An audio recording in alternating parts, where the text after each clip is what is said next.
Press वार्ता बुलाई हुई है, क्या? कुरुक्षेत्र की कर्म भूमि पर जन्माष्टमी के शुभ अवसर पर आने वाली 26 तारीख को वार सोमवार को सुबह 11 बजे हरियाणा प्रदेश के कोने कोने से दलित समाज के लोग इकट्ठा होकर एक दलित सम्मान स्वाभिमान समारोह के रूप में इस उत्सव को मना रहे हैं, जहां दलित समाज कोने कोने से आकर महिलाएं और पुरुष इकट्ठे होकर हरियाणा के पूर्व मुख्यमंत्री अभी मौजूदा केंद्रीय मंत्री माननीय मनोहर लाल जी को का धन्यवाद करेंगे कि किस प्रकार से चूल अचूल परिवर्तन हरियाणा प्रदेश में दलित हित में उन्होंने किए। अगर मैं 10 साल के कार्यकाल की मैं मनोहर लाल जी की बात करूं तो उन्होंने हरियाणा प्रदेश में बहुत सारे चूल अचूल परिवर्तन किए, दलित हित के बहुत सारे फैसले लिए। सबसे पहले जब सत्तासीन भारतीय जनता पार्टी हुई और माननीय मनोहर लाल जी मुख्यमंत्री बने तो जो हरियाणा प्रदेश और देश में लचर व्यवस्थाएं चल रही थी, भाई भतीजावाद, भ्रष्टाचार, जातिवाद, इन सारी व्यवस्थाओं को धराशायी करने का काम माननीय मनोहर लाल जी ने किया। इनका सबसे ज्यादा फायदा अगर हुआ तो दलित समाज को हुआ। दलित समाज वंचित था, पीड़ित था, उनके पास पैसे का संसाधन नहीं था नौकरी पाने के लिए, उनके पास कोई राजनीतिक पहुंच नहीं थी। इन सारी लचर व्यवस्थाओं को अगर धराशायी किया तो दलित समाज मजबूत हुआ। अगर नेतृत्व में देने की बात करें तो दलित समाज को वो नेतृत्व मनोहर लाल जी ने दिया है जो कहते हैं बिन मांगे मोती मिले, मांगे मिले ना भीख। हमारे साथ तो वो हुआ, जब हम मांग रहे थे तो भीख भी नहीं मिली और बिन मांगे मोती मनोहर लाल जी ने दिए।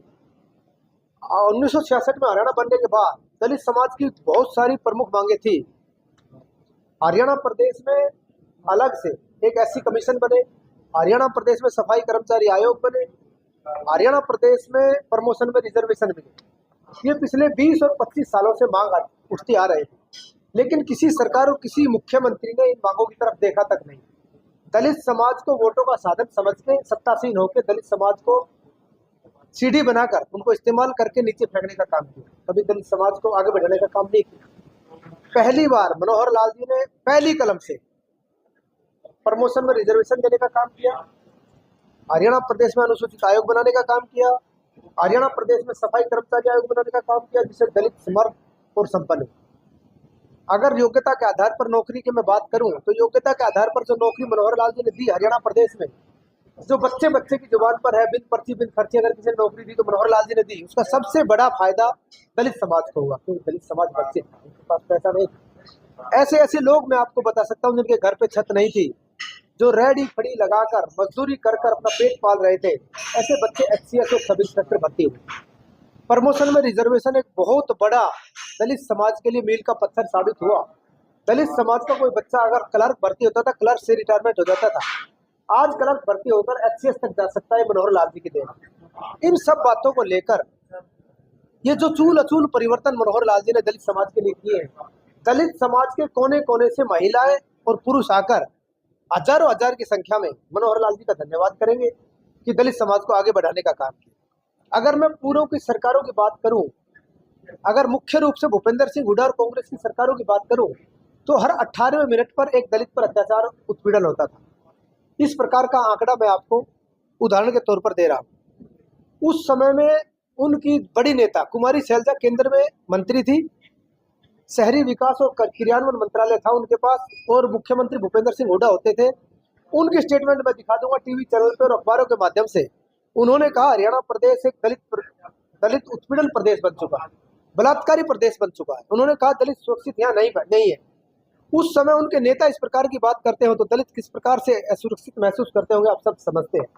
भूपेंद्र सिंह हुड्डा के कार्यकाल में बहुत सारे उत्पीड़न दलितों पे हुए, चाहे वो गोहाना कांड हो, मिर्चपुर कांड हो, कितने कांड अब मैं गिनवाऊं जिन्हें रोज अखबारों की सुर्खियां बनी रहती थी दलित उत्पीड़न की। लेकिन जब से माननीय मनोहर लाल जी ने सत्तासीन हुए हैं, सत्ता संभाली है, दलित उत्थान की बात की है, दलितों को आगे बढ़ाया है।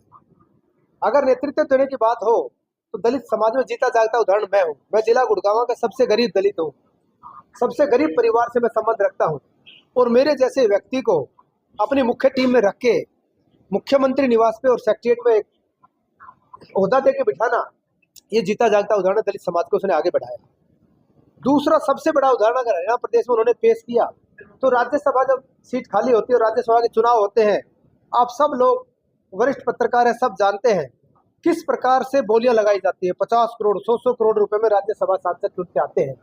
लेकिन हमारे समाज का एक कृष्णलाल पंवार, उन्होंने पीढ़ी चवन्नी नहीं लगी और राज्यसभा भेज दिया। एक दलित समाज का एक गरीब व्यक्ति, इससे बड़ा जीता जागता उदाहरण दलित हित का कोई नहीं हो सकता। मैं डंके की चोट पर कह सकता हूं, हरियाणा प्रदेश में पॉलिटिकल इतिहास में हरियाणा प्रदेश के 1966 में हरियाणा बना था, उस दिन से आज तक के इतिहास में अगर डॉक्टर BR अम्बेडकर के बाद किसी ने दलितों की सुध ली है और दलितों के हक और हकूक की लड़ाई लड़ी है और दलितों को फायदा पहुंचाने की बात की है, तो उसका नाम सिर्फ मनोहर लाल। इन सब बातों को लेकर पूरा दलित समाज एकत्रित होकर मनोहर लाल जी का धन्यवाद करेंगे, उनको विश्वास दिलाएंगे कि आने वाला जो विधानसभा चुनाव है, एक मुश्त सभी इकट्ठा होकर भारतीय जनता पार्टी के पक्ष में मतदान करके प्रचंड बहुमत से भारतीय जनता पार्टी की सरकार। कार्यक्रम का स्थान कार्यक्रम में कौन मुख्य रूप से? उमरी है, पीपली में उमरी, जहां पर माननीय मनोहर लाल जी ने अपने कार्यकाल में 4.5 एकड़ रविदास मेमोरियल के नाम से एक बड़ी जगह दी थी। एक ऐसे हाईवे पे जहां 100 गज दलित वर्ग का व्यक्ति 100 गज भी नहीं खरीद सकता, वहां 4.5-5 एकड़ जमीन गुरु रविदास मेमोरियल के नाम से उन्होंने दी। ये भी एक जीता जागता उदाहरण है। उसी जगह पर पूरा दलित समाज इकट्ठा होकर सुबह 10